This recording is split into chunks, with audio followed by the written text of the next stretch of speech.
Hello everyone. पुनः हाजिर हूँ मैं प्रवीण कुमार पाठक।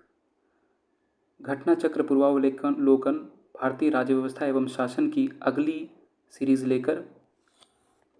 मुझे आशा है कि पिछला वीडियो आपने रिवाइज कर लिया होगा जो हमने किया था संविधान सभा एवं संविधान की निर्माण प्रक्रिया पर, जिसका जो लास्ट प्रश्न हमने किया था वो था भारतीय संविधान सभा में कुल कितनी महिला सदस्य थीं।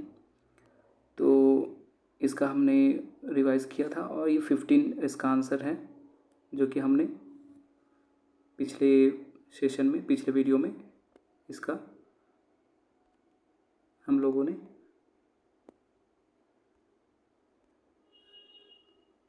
चर्चा की थी। आगे आज के वीडियो में हम लोग पढ़ेंगे संविधान सभा की प्रमुख समितियाँ। जैसा कि पिछले वीडियो में हम लोगों ने चर्चा किया था संविधान सभा एवं संविधान की निर्माण प्रक्रिया, तो किसी भी ऑर्गेनाइजेशन हो या कुछ ऐसी संस्थान या फिर हमारे संविधान की बात करें, ये सभी के बनाने में बहुत सारे समिति या फिर जो भी एक सभा का गठन अति आवश्यक होता है, ताकि प्रत्येक क्षेत्र में किस तरह की क्या आवश्यकताएं होंगी ये सभी को मद्देनज़र रखते हुए एक राइट डिसीज़न लिया जा सके। तो उसी के अंतर्गत आज हम लोग चर्चा करेंगे संविधान सभा की प्रमुख समितियां। पहले हम लोग नोट्स की चर्चा कर लेंगे, फिर उसके बाद प्रश्नों को देखेंगे जो कि प्रीवियस ईयर्स में आए हुए हैं। चलिए स्टार्ट करते हैं आज का टॉपिक, संविधान सभा की प्रमुख समितियां। संविधान सभा द्वारा अपने विभिन्न कार्यों को संपादित करने के लिए अनेक समितियों का गठन किया गया था।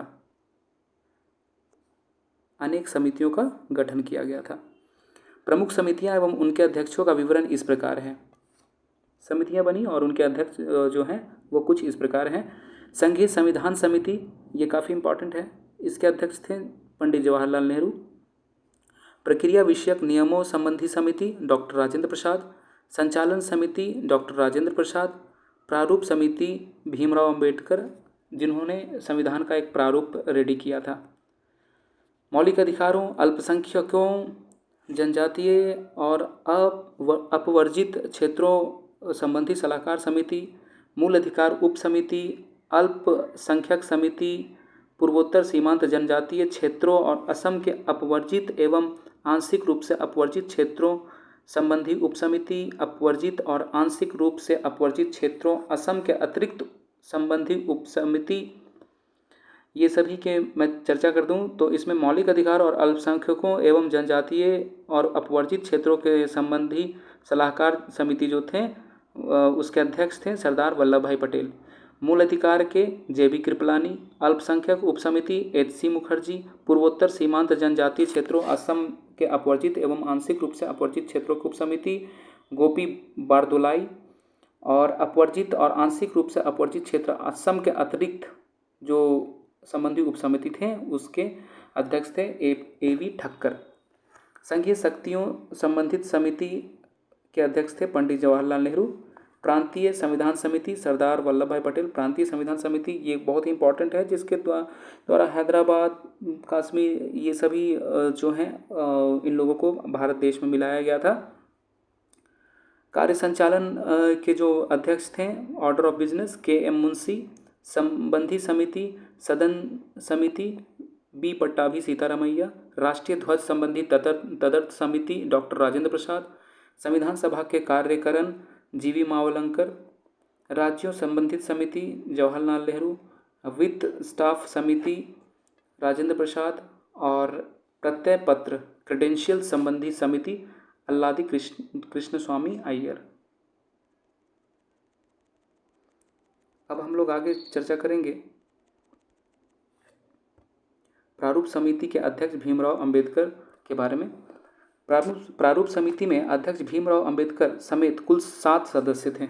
भीमराव अंबेडकर के साथ साथ जो सदस्य थे टोटल वो 7 थे। प्रारूप समिति अर्थात जिस समिति के द्वारा संविधान का एक प्रारूप तैयार किया गया, जिसमें N गोपाल स्वामी अयंगर, अल्लादी कृष्ण स्वामी अय्यर, KM मुंशी, मोहम्मद सदुल्लाह, BL मित्र, डीपी खेतान शामिल थे। बाद में इनमें बीएल मित्र के स्थान पर एन माधवराव और डीपी खेतान की वर्ष 1948 में मृत्यु हो जाने के कारण टीटी कृष्णामाचारी को इस समिति में शामिल किया गया। तदर्थ झंडा समिति का गठन संविधान निर्मात्री परिषद ने 23 जून 1947 को किया था। झंडा समिति भी काफ़ी इंपॉर्टेंट है। झंडा समिति का गठन संविधान निर्मात्री परिषद ने 23 जून 1947 को किया था, जिसके अध्यक्ष राजेंद्र प्रसाद थे। काफ़ी इंपॉर्टेंट है कि झंडा समिति का गठन जो किया गया वो कब किया गया, 23 जून 1947 को किया गया, और उसके अध्यक्ष कौन थे, तो डॉक्टर राजेंद्र प्रसाद थे। तथा अन्य सदस्य थे अब्दुल कलाम आज़ाद, सरोजनी नायडू, सी राजगोपालचारी, के मुंशी, डॉक्टर BR अम्बेडकर। चलिए प्रश्नों को देख लिया जाए जो कि प्रीवियस ईयर में पूछे जा चुके हैं। पहला प्रश्न हम लोग देखेंगे, निम्नलिखित में से संविधान सभा की संघ संविधान समिति का अध्यक्ष कौन था।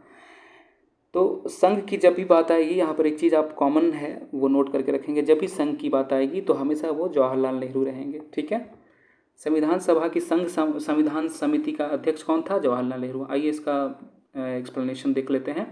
संविधान सभा की प्रमुख समितियों एवं उनके अध्यक्ष इस प्रकार हैं। संघीय संविधान समिति पंडित जवाहरलाल नेहरू, प्रक्रिया विषय नियमों संबंधी समिति राजेंद्र प्रसाद, संचालन समिति राजेंद्र प्रसाद, प्रारूप समिति भीमराव अम्बेडकर, मौलिक अधिकार और अल्पसंख्यकों एवं जनजातीय और अपवर्जित क्षेत्रों के सलाहकार समिति सरदार वल्लभ भाई पटेल, मूल अधिकार JB कृपलानी, अल्पसंख्यक उप समिति HC मुखर्जी, संघीय शक्तियों संबंधी समिति पंडित जवाहरलाल नेहरू। देखिए संघ और संघ जहाँ आएगा वहाँ पर जवाहरलाल नेहरू ही रहेंगे।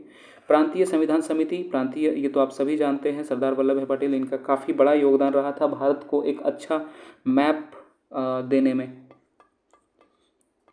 चलिए कार्य संचालन ऑर्डर ऑफ बिजनेस समिति के KM मुंशी, जो कि हमने पहले भी डिस्कस कर चुके हैं।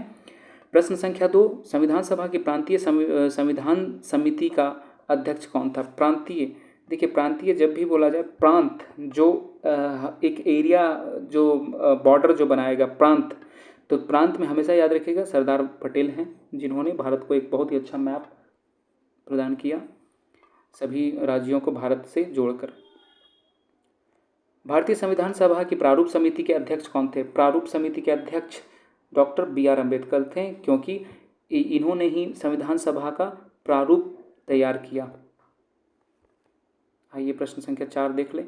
भारतीय संविधान सभा की प्रारूप समिति का अध्यक्ष कौन था। अगेन फिर से वही क्वेश्चन रिपीट हुआ है, डॉक्टर भीमराव अम्बेडकर। 5वां हम लोग क्वेश्चन देखेंगे। देखिए इसमें मिलान करना है, संविधान सभा की समिति है और दूसरी तरफ अध्यक्ष हैं, तो समिति और अध्यक्ष को मिलान करेंगे। मूल अधिकार किनके अंतर्गत था, कार्य संचालन किसके अंतर्गत था, संघ शक्ति किसके अंतर्गत था, प्रारूप समिति किसके अंतर्गत था। देखिए अगर आप कुछ भी भूल जाएं तो कुछ चीज़ें ऐसी है जो कि आप हमेशा याद रखेंगे। संघ शक्ति, जैसा कि मैंने आपको बताया था कि संघ का जब भी बात होगा तो आप जवाहरलाल नेहरू को मिलान करेंगे। तो देखिए यहाँ पर संघ को आप जवाहरलाल नेहरू के साथ मिला दीजिए, संघ को आप जवाहरलाल नेहरू के साथ मिला दीजिए, संघ शक्ति जवाहरलाल नेहरू के साथ। प्रारूप का बात हुआ तो प्रारूप आप जाएंगे BR अम्बेडकर के साथ, ठीक है। और यहाँ पर मूल अधिकार और आपका कार्य संचालन, देखिए यहाँ पर कुछ कमी रह गई है, वो हम लोग एक्सप्लेनेशन में देख लेंगे, क्योंकि जो 2 ऑप्शन हैं हमारे पास KM मुंशी और सरदार पटेल हैं, तो अगर हम सरदार पटेल को बांटना चाहें तो कार्य संचालन में तो उनका कुछ वैसा नज़र नहीं आ रहा है, लेकिन चलिए हम फिर भी डिस्कस कर लेते हैं। पहले इसका व्याख्या देख लेते हैं। संविधान सभा समिति, इसके मूल अधिकार के सरदार पटेल थे, मूल अधिकार के सरदार पटेल।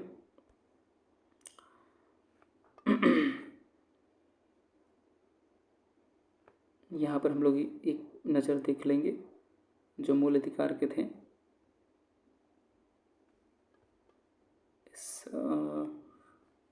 उप समिति थे, ठीक है, ये सही ही है क्योंकि वो उप समिति था।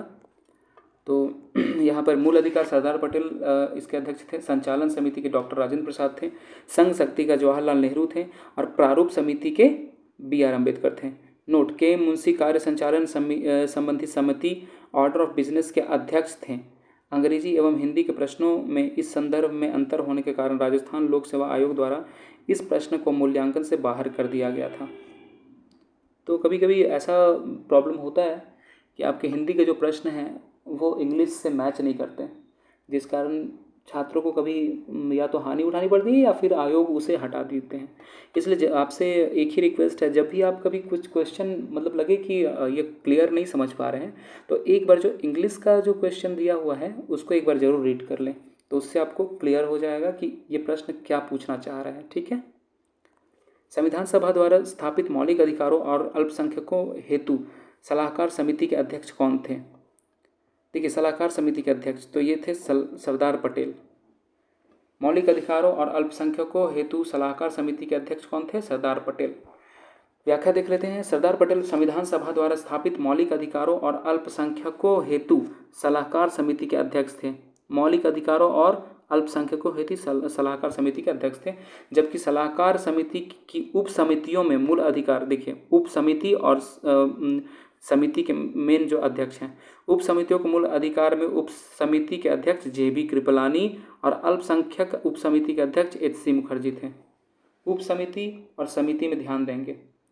देखिए यहाँ पर सरदार पटेल जो हैं वो मौलिक अधिकारों के और अल्पसंख्यक हेतु सलाहकार समिति के अध्यक्ष हैं, और उप समिति की अगर बात किया जाए मूल अधिकार में तो JB कृपलानी होंगे, और अल्पसंख्यक उप समिति के अध्यक्ष की बात की जाएगी तो HC मुखर्जी होंगे।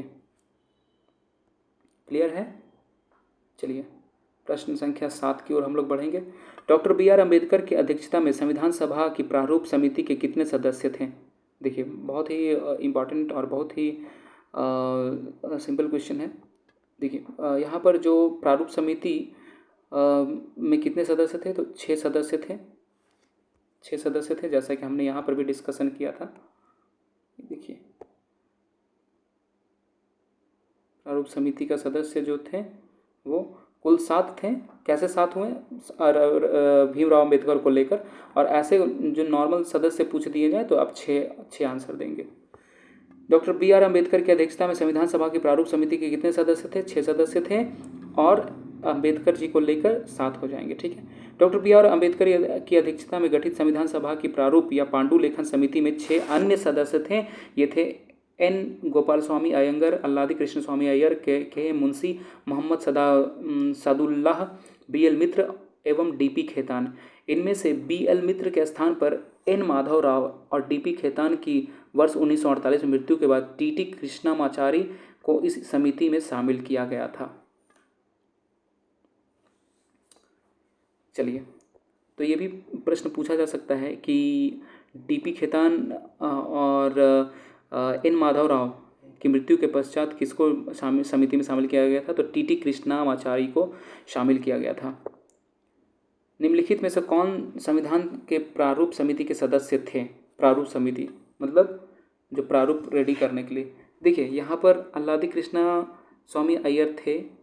ठीक है, अल्लादी कृष्णा स्वामी अय्यर थे। देखिए जैसे यहाँ पर प्रीवियस क्वेश्चन में हमने ये किया था, और उसके बाद यहाँ पर यहाँ देखेंगे N गोपाल स्वामी भी हैं। इधर देखिए हमने प्रीवियस क्वेश्चन में गोपाल स्वामी अयंगर का भी डिस्कशन किया था। बाद बाकी प्रारूप समिति में जवाहरलाल नेहरू नहीं थे, सरदार पटेल नहीं थे। ठीक है, ये संघ शक्ति में थे। सरदार पटेल प्रांतीय जो ये थी के लिए प्रांतीय समिति के अध्यक्ष थे, प्रांतीय संविधान समिति के अध्यक्ष थे। आइए हम लोग प्रश्न संख्या 9 की ओर चलें। संविधान पांडुलेखन समिति का निम्न में से कौन सदस्य नहीं था? बहुत ही इंपॉर्टेंट। देखिए वही है, कितने लोग थे? टोटल 7 लोग संविधान समिति जो प्रारूप समिति के में थे, 7 लोग थे। उनमें से कौन सदस्य नहीं था? सीधा है, जवाहरलाल नेहरू। के मुंशी थे, मोहम्मद सदाउल्लाह थे, के अय्यर थे, जवाहरलाल नेहरू। इसका ट्रिक मैंने बताया था कि ये जब भी संघ का बात होगा तो जवाहरलाल नेहरू रहेंगे। आइए अगले प्रश्न की ओर चलते हैं। संविधान सभा ने डॉक्टर BR अम्बेडकर की अध्यक्षता में प्रारूप समिति का गठन कब किया था? BR अम्बेडकर की अध्यक्षता में प्रारूप समिति का गठन कब हुआ था? 29 अगस्त 1947, 29 अगस्त 1947 को प्रारूप समिति का गठन किया गया था। संविधान के प्रारूप पर विचार करने हेतु संविधान सभा द्वारा 29 अगस्त 1947 को संकल्प पारित करके डॉक्टर BR अम्बेडकर की अध्यक्षता में प्रारूप समिति का गठन किया गया था। ये काफ़ी इम्पॉर्टेंट है, इसको ध्यान रखेंगे। संविधान के प्रारूप पर विचार करने हेतु संविधान सभा द्वारा 29 अगस्त 1947 को संकल्प पारित करके डॉक्टर BR अम्बेडकर की अध्यक्षता में प्रारूप समिति का गठन किया गया था। चलिए 11वां प्रश्न हम लोग अब देखेंगे। संविधान निर्मात्री परिषद की झंडा समिति के अध्यक्ष कौन थे? बहुत ही इंपॉर्टेंट है। झंडा समिति के अध्यक्ष डॉक्टर राजेंद्र प्रसाद थे। झंडा समिति के अध्यक्ष कौन थे? डॉक्टर राजेंद्र प्रसाद थे। झंडा समिति के अध्यक्ष कौन थे? डॉक्टर राजेंद्र प्रसाद थे। आइए इसमें हम लोग व्याख्या भी देख लेते हैं। भारतीय इतिहास में 2 झंडा समितियों का विशेष उल्लेख मिलता है। यहाँ भी 2 झंडा समिति का विशेष उल्लेख मिलता है। देखिए, पहला 2 अप्रैल 1931 को कांग्रेस का जो कराची अधिवेशन में गठित झंडा समिति, जिसके अध्यक्ष सरदार वल्लभ भाई पटेल थे तथा शेष 6 सदस्य थे मौलाना अब्दुल कलाम आज़ाद, तारा सिंह, जवाहरलाल नेहरू, DB केलकर, हरिदकर, पट्टाभी सीतारामैया। दूसरा, एक तदर्थ झंडा समिति का गठन संविधान निर्मात्री परिषद ने 23 जून 1947 को किया था, जिसके अध्यक्ष डॉक्टर राजेंद्र प्रसाद थे तथा अन्य सदस्य थे अबुल कलाम आज़ाद, सरोजिनी नायडू, C राजगोपालाचारी, KM मुंशी और डॉक्टर BR अम्बेडकर। यह संविधान निर्मात्री परिषद द्वारा गठित झंडा समिति का अध्यक्ष पूछा गया है। यहाँ पर संविधान निर्मात्री परिषद द्वारा गठित झंडा समिति के अध्यक्ष पूछा गया है, अतः अभिष्ट उत्तर विकल्प B होगा, जिसमें आचार्य JB कृपलानी किसी झंडा समिति के अध्यक्ष या सदस्य नहीं रहे, जैसा कि कतिपय अपर्याप्त स्रोतों वाली पुस्तकों में वर्णन में मिलता है। अतः झंडा समिति के जो अध्यक्ष हैं वो डॉक्टर राजेंद्र प्रसाद थे। ठीक है, चलिए इस तरह से हमने अपना ये जो समितियाँ थी संविधान के निर्माण हेतु, संविधान सभा की प्रमुख समितियाँ, इसको भी हमने देखा। आगे हम लोग बढ़ेंगे संविधान सभा के स्रोत की ओर, क्योंकि देखिए संविधान सभा का स्रोत जानना इसलिए ज़रूरी है क्योंकि संविधान एक बहुत ही सुंदर दस्तावेज है जिसमें बहुत सारे ऐसे रूल्स एंड रेगुलेशंस लिए गए हैं जो हर एक अलग अलग देश से ली गई है, जिसमें भीमराव अम्बेडकर चाहे जितने भी हमारे जो अच्छे नेता थे या जो भी अच्छे लीडर थे, वे सभी आगे की सभी संभावनाओं को देखते हुए इस स्रोत को बहुत ही सशक्त, बहुत ही अच्छा बनाया है, जिससे आने वाली पीढ़ी को कभी भी कोई भी संकट या कुछ भी परिस्थिति में किस तरह से संविधान के सहायता से निकलना है, वो उस चीज़ के लिए ये काफ़ी इम्पॉर्टेंट है। तो चलिए हम लोग पढ़ते हैं संविधान का स्रोत। इसमें नोट्स देख लेंगे। भारतीय संविधान का अधिकांश भाग भारत शासन अधिनियम 1935 से लिया गया है। देखिए मैंने पहले ही बहुत बार बता चुका हूँ कि ये 1935 का जो भारत शासन अधिनियम है ये काफ़ी इम्पॉर्टेंट है। और यहाँ देखिए ये जो सेंटेंस है ये मैंने काफ़ी बार चर्चा भी की है कि भारतीय शासन अधिनियम का जो बेस है वो 1935 का अधिनियम काफ़ी से ही लिया गया है, जो बहुत ही इम्पॉर्टेंट है। तो भारतीय संविधान का अधिकांश भाग भारत शासन अधिनियम 1935 से लिया गया है। ब्रिटेन के संविधान द्वारा संसदीय शासन पद्धति, विधि का शासन, मंत्रिमंडलीय प्रणाली, एकल नागरिकता, द्विसदनीय प्रणाली, विधायी प्रक्रिया, संसदीय विशेषाधिकार, परमाधिकार लेख आदि उपलब्ध दिए गए हैं। ब्रिटेन के संविधान द्वारा बहुत सारे चीज़ लिए गए हैं, जिसमें देखिए संसदीय शासन प्रणाली, संसद के द्वारा शासन का पद्धति अपनाया जाएगा। ठीक है, विधि का शासन, मंत्रिमंडलीय प्रणाली रहेगी। मंत्रिमंडल मतलब एक कोई मुख्य नेता होगा और उसके एक मंत्रिमंडल में जितने भी सदस्य होंगे। एकल नागरिकता होगी, एकल नागरिकता मतलब सिंगल सिटीजनशिप। द्विसदनीय प्रणाली होगी, 2 सदन होंगे। विधायी प्रक्रिया होगी, संसदीय विशेषाधिकार दिया जाएगा, परमाधिकार लेख इत्यादि भी उपलब्ध लिए गए हैं। तो ये सभी जो है रिट और ये सब जो हम लोग बात करते हैं ये सभी ब्रिटेन के संविधान से ली गई है। आइए अब हम लोग बात करते हैं अमेरिका के संविधान से क्या ली गई है। तो अमेरिका के संविधान से उद्देशिका का विचार, उद्देशिका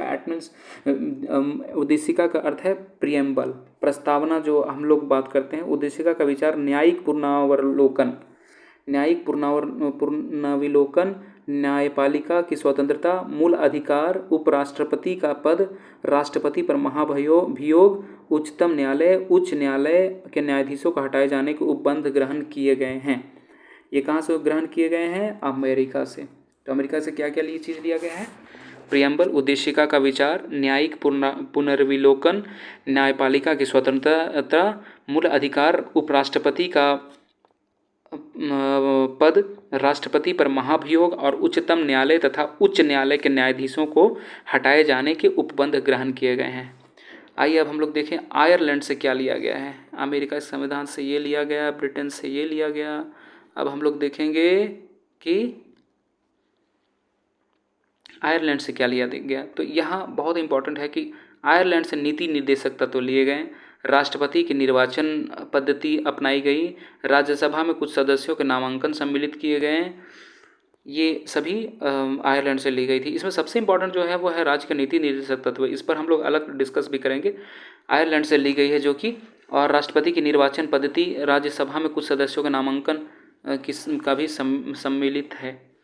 कनाडा के संविधान से हम लोग क्या लिए हैं वो देखते हैं। कनाडा के संविधान से सशक्त केंद्र के साथ संघीय व्यवस्था, केंद्र के सशक्तिकरण के साथ संघीय व्यवस्था, केंद्र द्वारा राज्यपालों की नियुक्ति, उच्चतम न्यायालय का परामर्शी न्याय निर्णयन, अवशिष्ट शक्तियों का केंद्र में निहित होना आदि ग्रहण की गई है। संसद के दोनों सदनों की संयुक्त बैठक, उद्देशिका की भाषा, व्यापार वाणिज्य और समागम की स्वतंत्रता तथा समवर्ती सूची की व्यवस्था ऑस्ट्रेलिया के संविधान से ली गई है।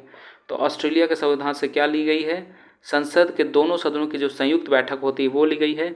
उद्देशिका की भाषा, प्रियम्बल की जो लैंग्वेज होगी वो व्यापार वाणिज्य और समागम की स्वतंत्रता तथा समवर्ती सूची, इंपॉर्टेंट है, समवर्ती सूची की व्यवस्था ऑस्ट्रेलिया से ली गई है।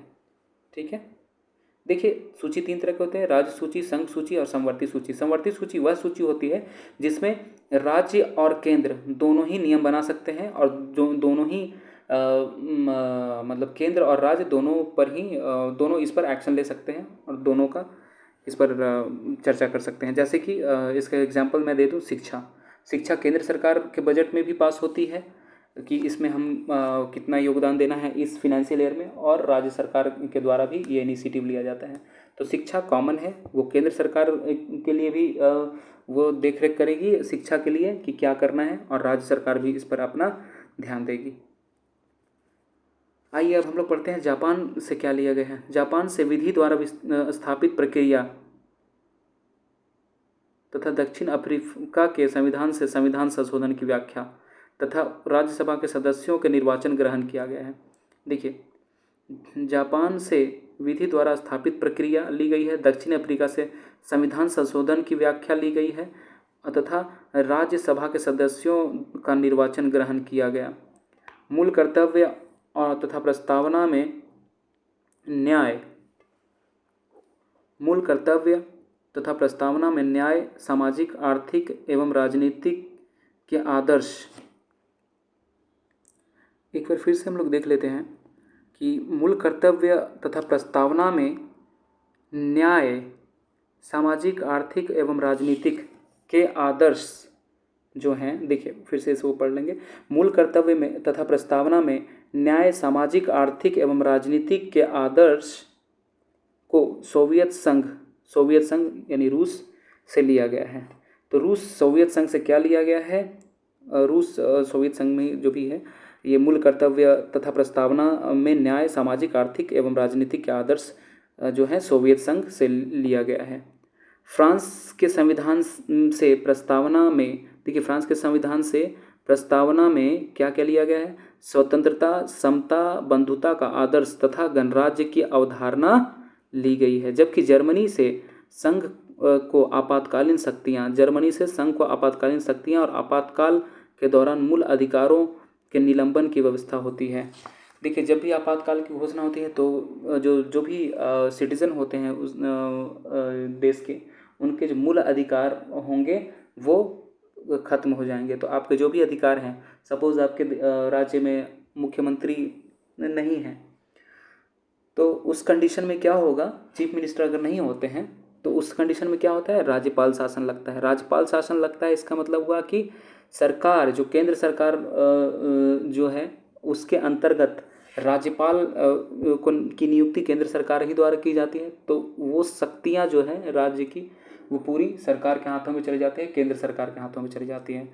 तो इस कंडीशन में जब राज्यपाल द्वारा राज्य को चलाया जाता है, या ये भी बोल सकते हैं कि जब राष्ट्रपति शासन लागू होता है तो उस दौरान जो भी मूल अधिकार होते हैं एक व्यक्ति के वो निलंबित की जाती है। और यह जो प्रक्रिया है, यह जो व्यवस्था है, ये जर्मनी के संघ द्वारा ली गई है। जर्मनी से संघ को आपातकालीन शक्तियाँ और आपातकाल के दौरान मूल अधिकारों के निलंबन की व्यवस्था की गई है। आइए इसमें प्रीवियस ईयर क्वेश्चंस हम लोग देख लेते हैं। भारत के संविधान में उद्देशिका का विचार लिया गया है, बहुत इंपॉर्टेंट, यूएसए से। उद्देशिका क्या होता है? उद्देशिका जैसे नाम से ही पता चल रहा है कि इसका उद्देश्य क्या है। तो उद्देशिका जो है एक दस्तावेज है जिसमें उसके उद्देश्य का वर्णन है, या फिर ये भी बोल सकते हैं कि प्रस्तावना जो है वो हमारे संविधान को बड़ी अच्छे तरह से मतलब एक वर्णन करती है कि इसका उद्देश्य क्या है संविधान का। तो उद्देशिका का विचार हमारा कहाँ से लिया गया था? यूएसए अर्थात अमेरिका के संविधान से लिया गया था। इसका एक्सप्लेनेशन देख लेते हैं। भारत के संविधान में उद्देशिका का विचार संयुक्त राज्य अमेरिका यूएसए के संविधान से लिया गया है, जबकि उद्देशिका की भाषा ऑस्ट्रेलिया के संविधान से ली गई है। देखिए ये बहुत इंपॉर्टेंट है कि उद्देशिका कहाँ से लिया गया है? यूएसए से लिया गया है, जबकि उसका भाषा जो है वो ऑस्ट्रेलिया से ली गई है। ऑस्ट्रेलिया से और क्या चीज़ ली गई थी? समवर्ती सूची, जिस पर केंद्र और राज्य दोनों नियम बना सकते हैं। चलिए प्रश्न संख्या 2 देख लें कि भारतीय राजनीतिक व्यवस्था में इनमें से कौन सर्वोच्च होता है? सर्वोच्च न्यायालय, संसद, संविधान, धर्म। ये बहुत ही इंपॉर्टेंट क्वेश्चन है, बहुत सारे एग्जाम में पूछा जाता है, इसको स्टार मार्क कर लें। इसका और ये कंफ्यूज भी बहुत बार हो जाते हैं लोग। तो यहाँ पर ये सबसे इंपॉर्टेंट क्वेश्चन, यहाँ पर हमेशा इसका आंसर याद रखिएगा, संविधान है कि राजनीतिक व्यवस्था में इनमें से कौन सर्वोच्च है? सर्वोच्च न्यायालय नहीं, संसद नहीं, ठीक है, धर्म नहीं, संविधान, क्योंकि इसी के द्वारा हमारा जो राजनीतिक व्यवस्था है वो चलाया जाता है। इसी के जो सेट ऑफ रूल्स हैं, जो भी नियम इसके अंतर्गत हैं, उसी के अनुसार भारतीय राजनीतिक व्यवस्था संचालित होती है। अतः इसका आंसर जो है वो संविधान होगा। आइए इसका एक्सप्लेनेशन देख लेते हैं। भारतीय राजनीतिक व्यवस्था में संविधान सर्वोच्च है। यही राज्य व्यवस्था के स्वरूप और उद्देश्य का निर्धारण करता है एवं विभिन्न इकाइयों के सृजन का प्रावधान करता है। संविधान से ही शासन के सभी अंग अधिकार एवं शक्ति प्राप्त करते हैं। ठीक है, प्रश्न संख्या 3 देख लेते हैं। भारत में न्यायिक पुनरीक्षण जुडिशियल रिव्यू की संकल्पना किस देश से ली गई है? तो ये हमारे संयुक्त राज्य अमेरिका से ली गई है, यूएसए से। इसमें क्या होता है? जुडिशियल रिव्यू, जैसे आप लोगों ने सुना होगा कि किसी को फांसी की सज़ा हुई और उसको जो क्षमा करने की जो शक्ति होती है वो सिर्फ राष्ट्रपति के पास होती है। तो इस कंडीशन में जुडिशियल रिव्यू के साथ अगर ऐसी स्थिति होती है तो राष्ट्रपति उसे क्षमादान दे सकता है। आइए इसका एक्सप्लेनेशन पढ़ लें। भारत में न्यायिक पुनरीक्षण की संकल्पना संयुक्त राज्य अमेरिका, न्यायिक पुनरीक्षण की संकल्पना संयुक्त राज्य अमेरिका के संविधान से ली गई है। इसका आशय है कि सर्वोच्च न्यायालय विधानों एवं आदेशों का न्यायिक पुनर्विलोकन कर सकता है तथा उन विधानों एवं आदेशों को शून्य घोषित कर सकता है जो संविधान के प्रावधानों का उल्लंघन करते हैं। यहाँ पर मैंने जैसा कि वो एग्जाम्पल दिया जुडिशियल रिव्यू, तो जो एग्जाम्पल दिया कि राष्ट्रपति उन्हें माफ़ कर सकते हैं, वो एक इसी का बहुत दूर का एक कनेक्शन है जो कि राष्ट्रपति के टर्म में होगा। लेकिन in case of judicial review हम लोग बात कर सकते हैं, इसमें बता सकते हैं कि कुछ ऐसा चीज़ या कुछ भी ऐसे वाक्य जो संविधान में लिखे हुए हैं और जो कि समय के साथ महसूस किया गया कि नहीं ये जो है इसमें सुधार होना चाहिए, तो इन दिस केस संविधान के जो संशोधन की प्रक्रिया जो दक्षिण अफ्रीका से ली गई है उसमें संशोधन की जाती है। तो वही चीज़ यहाँ पर मेंशन है कि सर्वोच्च न्यायालय विधानों के आदेशों एवं न्यायिक पुनर्विलोकन कर सकता है तथा उन विधानों एवं आदेशों को शून्य घोषित कर सकता है जो संविधान के प्रावधानों का उल्लंघन करते हैं। जैसे बेरूबारी केस था, बहुत सारे ऐसे केसेस हैं वो आप लोग पढ़ेंगे। आगे चलिए फिर से हम लोग पढ़ते हैं। और इसकी संकल्पना कहाँ से ली गई थी? संयुक्त राज्य अमेरिका से, जुडिशियल रिव्यू। आगे नेक्स्ट क्वेश्चन फिर वही है कि न्यायिक पुनर्विलोकन की व्यवस्था कहाँ से ली गई है? तो यूएसए से ली गई है। चलिए ये क्वेश्चन है कि ये कहाँ है, तो भारत और यूएसए से लिया गया है और भारत में भी है, तो भारत और यूएसए में है। क्वेश्चन पढ़ना बहुत इंपॉर्टेंट है। देखिए छोटा छोटा क्वेश्चन है, अदरवाइज आप अगर पूरे क्षेत्र से क्वेश्चन ना पढ़ें तो आप केवल यूएसए में है यही आप लगा के चले जाएंगे। लेकिन अगर यहाँ पर क्वेश्चन ये है कि भारत और यूएसए में है तो हम भारत और यूएसए में ही मारेंगे। ठीक है, चलिए प्रश्न संख्या 5 देखते हैं। प्रश्न संख्या 5 है कि निम्नलिखित में से कौन सा लक्षण भारतीय परिसंघ और अमेरिकी परिसंघ में समान रूप से पाया जाता है? तो इसमें देखिए क्या समान रूप से पाया जाता है? संविधान के निर्वाचन के लिए परिसंघीय उच्चतम न्यायालय, संविधान के निर्वाचन के लिए परिसंघीय उच्चतम न्यायालय है। इसका एग्जाम्पल मतलब जो एक्सप्लेनेशन है वो देखिए, संविधान के निर्वाचन के लिए परिसंघीय उच्चतम न्यायालय की व्यवस्था भारतीय और अमेरिकी दोनों ही परिसंघों में समान लक्षण है। कौन सा लक्षण भारतीय परिसंघ और अमेरिकी परिसंघ के रूप में समान पाया जाता है? तो देखिए जो हाई कोर्ट का जो कंसेप्ट है, वो हाई कोर्ट का कंसेप्ट कहाँ से आया? वो हमारे अमेरिका से ही आया है। ठीक है, तो संविधान यहाँ पर बहुत सारी चीज़ें दी गई है। एकल नागरिकता, ठीक है, तो एकल नागरिकता कहाँ से आई थी? वो तो ब्रिटेन से आई थी। संविधान की सूचियाँ तो ये आपका ऑस्ट्रेलिया से आई थी। ठीक है, न्यायपालिका की दायित्व ये सभी है। तो इसमें कौन सा लक्षण भारतीय परिसंघ और अमेरिकी परिसंघ में समान रूप से पाया जाता है? तो यहाँ पर हाईकोर्ट का जो बात हुआ है ये कहाँ से आया है? ये अमेरिका से आया है, जो कि भारत और अमेरिका में है। वही यहाँ पर बताया गया है कि संविधान के निर्वाचन के लिए परिसंघीय उच्चतम न्यायालय की व्यवस्था भारतीय और अमेरिकी दोनों ही परिसंघों के समान लक्षण है। देखिए यहाँ पर मैं एक बात कहना चाहूँगा कि अगर मैं थोड़ा स्लो पढ़ रहा हूँ, सभी प्रश्नों का डिस्कशन कर रहा हूँ, तो आप थोड़ा 1.5 के स्पीड में या 1.25 के स्पीड में भी सभी प्रश्नों के डिस्कशन सुन सकते हैं, क्योंकि मैं यहाँ पर एक ही प्रश्न को 2-3 बार इसलिए रिपीट कर रहा हूँ ताकि ये आपको याद हो जाए। एक बार पढ़ें और उसके बाद फिर दोबारा एग्ज़ाम के टाइम ही रिवाइज़ करें, ऐसा मतलब हो। चलिए ऐसे रिवाइज़ जितना करेंगे उतना ही आपके लिए बेनिफिट होगा। चलिए प्रश्न संख्या 6 पर हम लोग बात करेंगे। भारत की संघात्मक व्यवस्था निम्नलिखित में से किस देश से ली गई है? बहुत ही इंपॉर्टेंट।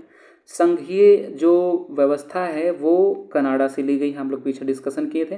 तो भारत की संघात्मक व्यवस्था भारतीय संविधान में कनाडा के संविधान से ली गई है। संघीय व्यवस्था कहाँ से ली गई है? कनाडा से ली गई है। भारतीय संघवाद किस देश की पद्धति पर आधारित है? भारतीय संघवाद जो है वो कनाडा देश की पद्धति पर आधारित है। वही प्रश्न है लेकिन घुमा कर दिया है कि संघवाद किस देश की देन है और किस देश की पद्धति पर आधारित है? तो कनाडा। फिर संघात्मक व्यवस्था किस देश से ली गई है? तो कनाडा। आइए नेक्स्ट प्रश्न देखते हैं हम लोग। भारतीय संविधान में राज्यों की संघ की संकल्पना को प्राप्त किया गया है। राज्यों का संघ, ये जो बात कही गई है संविधान में, ये कहाँ से ली गई है? तो ये है ब्रिटिश नॉर्थ अमेरिका के अधिनियम से। ब्रिटिश नॉर्थ अमेरिका के अधिनियम से राज्यों के संघ की संकल्पना को प्राप्त किया गया है। इसकी व्याख्या हम लोग देख लेते हैं। भारतीय संविधान में राज्यों का संघ की संकल्पना British north America act Canada से प्रेरित है। भारतीय संविधान के अनुच्छेद 1.1 के अनुसार भारत राज्यों का संघ है। देखिए भारतीय संविधान के अनुच्छेद 1.1 के अनुसार भारत राज्यों का संघ है। राज्यों के संघ की संकल्पना British north America act Canada से प्रेरित है, ये याद रखेंगे। आइए प्रश्न संख्या 9 पर हम लोग डिस्कशन करें।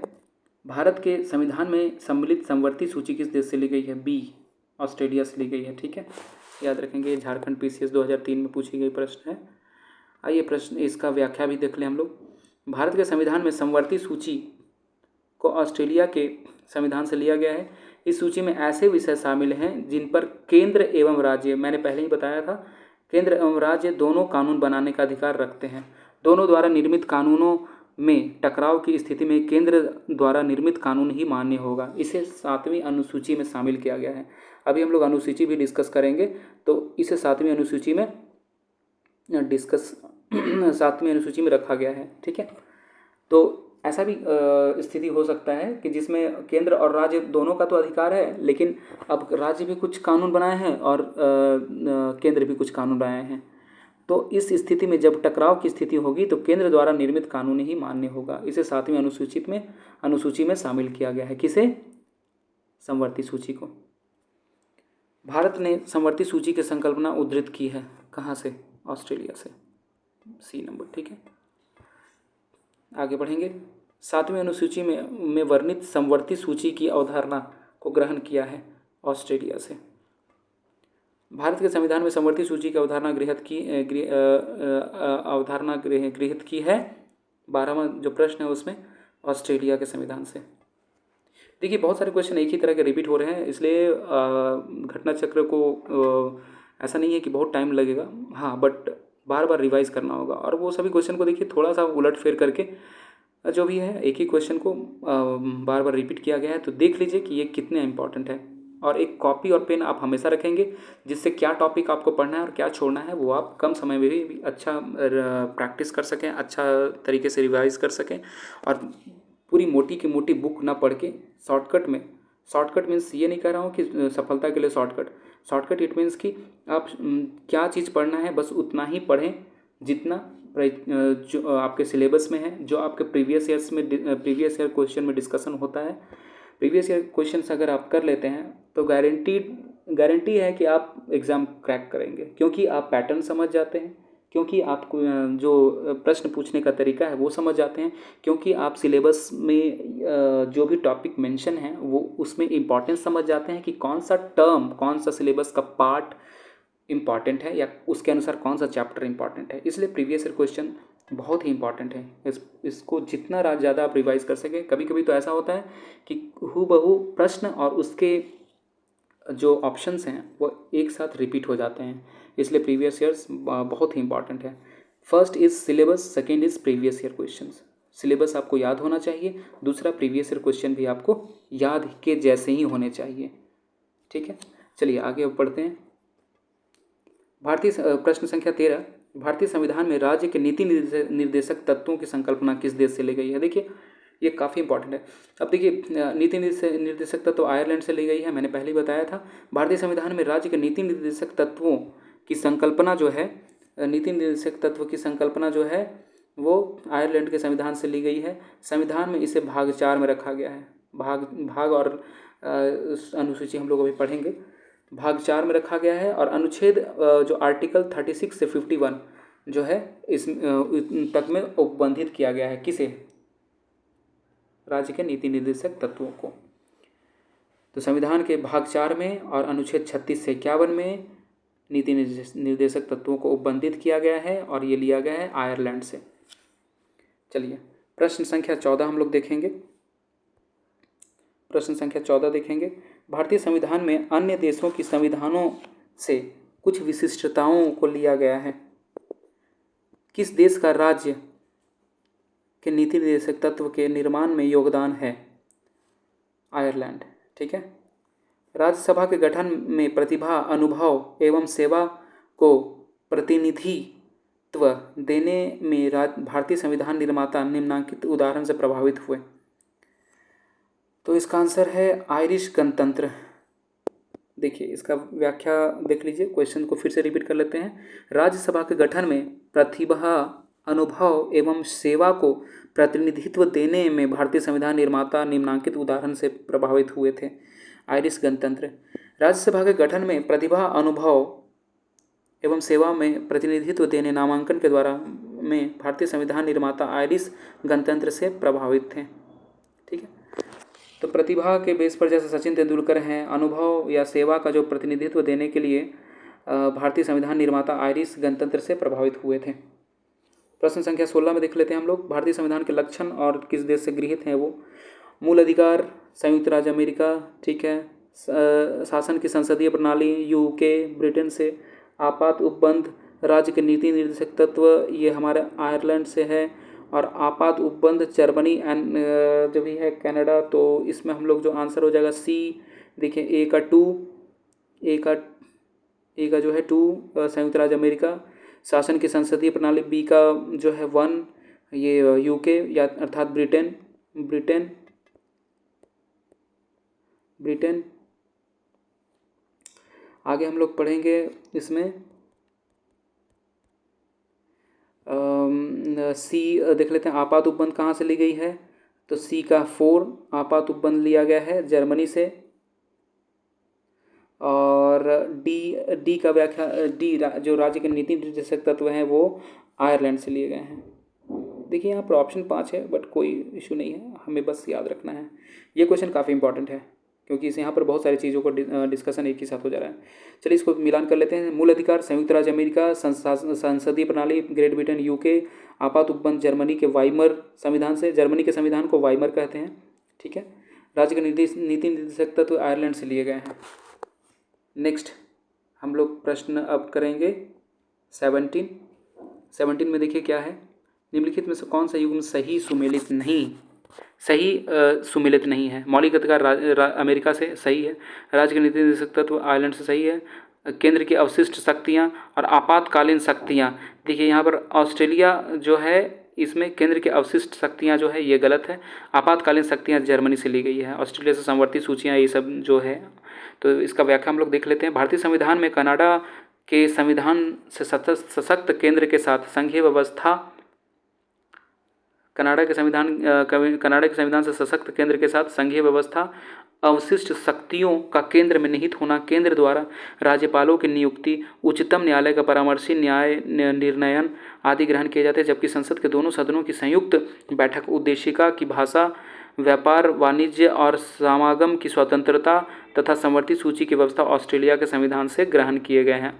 अतः जो ये ऑप्शन है सी नंबर, यही सुमेलित नहीं है, क्योंकि यहाँ क्या क्या लिया गया है, दोनों सदनों की संयुक्त बैठक, उद्देशिका की भाषा, और ऐसे उद्देशिका कहाँ से ली गई है, उद्देशिका का जो कंसेप्ट है वो अमेरिका से, और उसकी भाषा जो ली गई है वो ऑस्ट्रेलिया से ली गई है। व्यापार वाणिज्य का समागम की स्वतंत्रता, समवर्ती सूची की व्यवस्था ऑस्ट्रेलिया के संविधान से ली गई है। प्रश्न संख्या 18 पर हम लोग विचार करेंगे। संवैधानिक प्रावधान है और स्रोत हैं। मौलिक अधिकार, बार बार वही क्वेश्चन रिपीट हो रही। मौलिक अधिकार आप खोजेंगे सीधे अमेरिका, ठीक है। नीति निर्देशक तत्व आयरलैंड, मंत्रिमंडल, अच्छा केंद्र राज्य संबंध, यहाँ पर ये देखिए इसका केंद्र राज्य संबंध जो है वो कनाडा के से ली गई है। हमारा और क्या बचा, मंत्रिमंडल सरकार जो है, ये मंत्रिमंडलीय सरकार जो होगा, मंत्रिपरिषद होगा, ये ब्रिटेन के संविधान से ली गई है। तो इसका आंसर हो गया डी। ये राजस्थान पीसीएस में ये सभी में आया हुआ क्वेश्चन है, तो बहुत इंपॉर्टेंट है। मौलिक अधिकार देखिए अमेरिका से राजनीति के नीति निर्देशक तत्व आयरलैंड, मंत्रिमंडलीय सरकार होगी या ब्रिटेन से, केंद्र राज्य संबंध कनाडा के संविधान से लिया गया है। तो इस तरह से प्रश्न संख्या 18 हमने कंप्लीट किया। प्रश्न संख्या 19 की ओर चलें।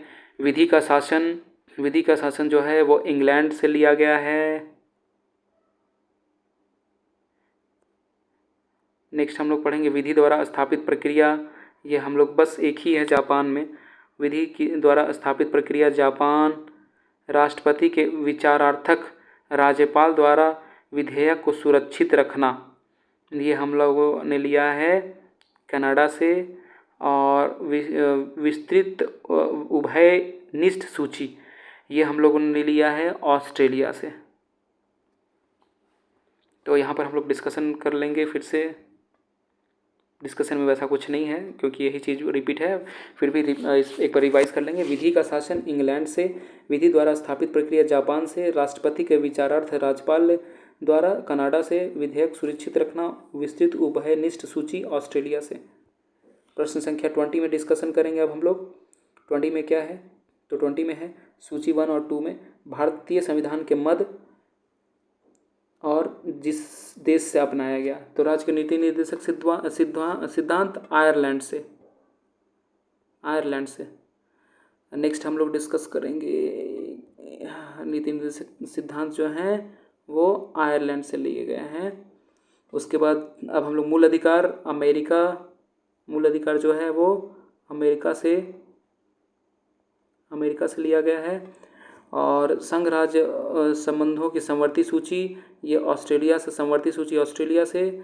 भारत राज्यों का संघ है तथा संघ में शक्ति निहित है। ये हम लोग 2 नंबर संघ की जो है ये कनाडा से ली गई है। ठीक है, तो इस तरह से ये क्वेश्चन संख्या 20 भी कंप्लीट हुआ। आइए अब हम लोग प्रश्न संख्या 21 का चर्चा कर लें।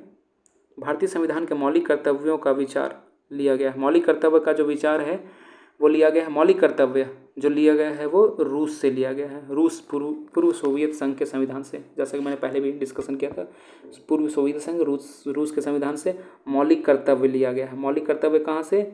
रूस से।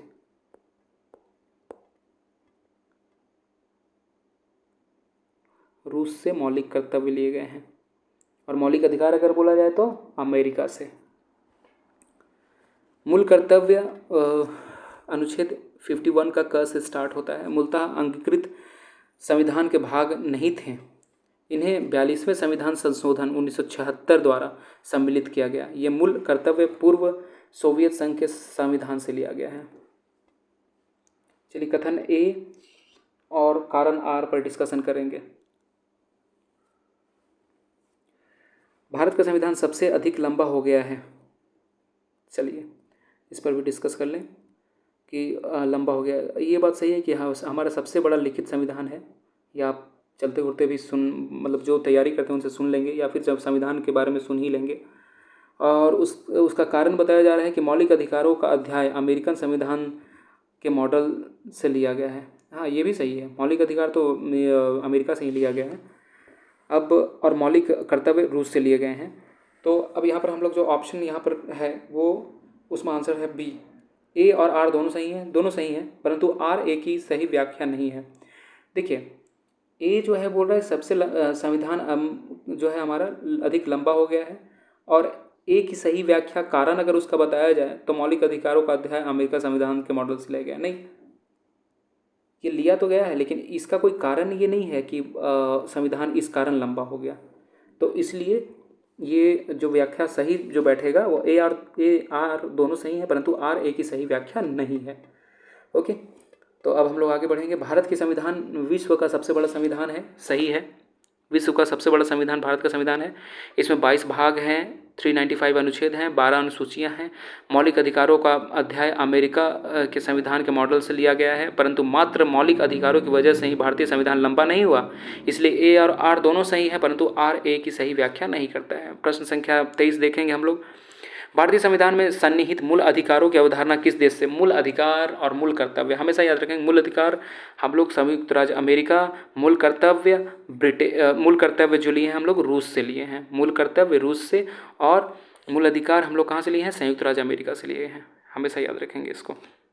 आइए अब हम लोग पढ़ लें प्रश्न संख्या 24। प्रश्न संख्या 24 देखेंगे। भारतीय संविधान के मूल अधिकारों का विचार लिया गया है। अगेन मूल अधिकार कहाँ से? मूल अधिकार हमेशा जब भी बोलेंगे तो अमेरिका से, और मूल कर्तव्य रूस से। फिर 25वां नंबर प्रश्न देख लेंगे। मौलिक अधिकारों की अवधारणा ली गई है।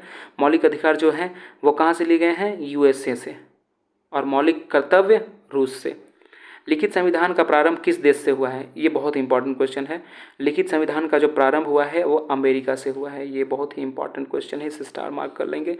संयुक्त राज्य अमेरिका का संविधान प्रथम पूर्ण लिखित संविधान है। संयुक्त राज्य अमेरिका का जो संविधान है वो प्रथम पूर्ण लिखित संविधान है।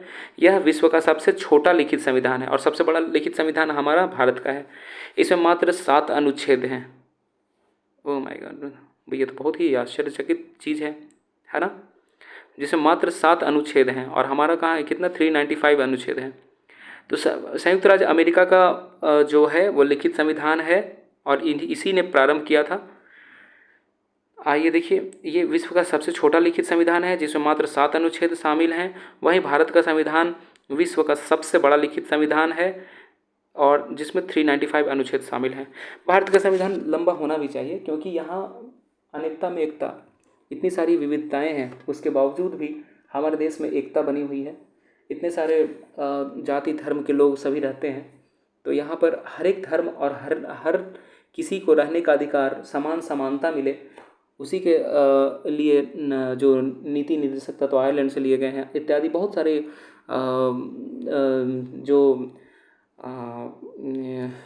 बहुत सारे चीज़ों का, बहुत सारे जो टर्म्स हैं उसका संकल्पना की गई और उसे लागू किया गया। तो वाजिब है कि 395 जो आर्टिकल है हमारे टोटल, इतने तो होने ही चाहिए। और इसका जो मेन रीज़न है वो है अनेकता में एकता या भारत की विविधता। आशा करता हूँ आप लोगों को ये जो सेशन है ये भी पसंद आया होगा।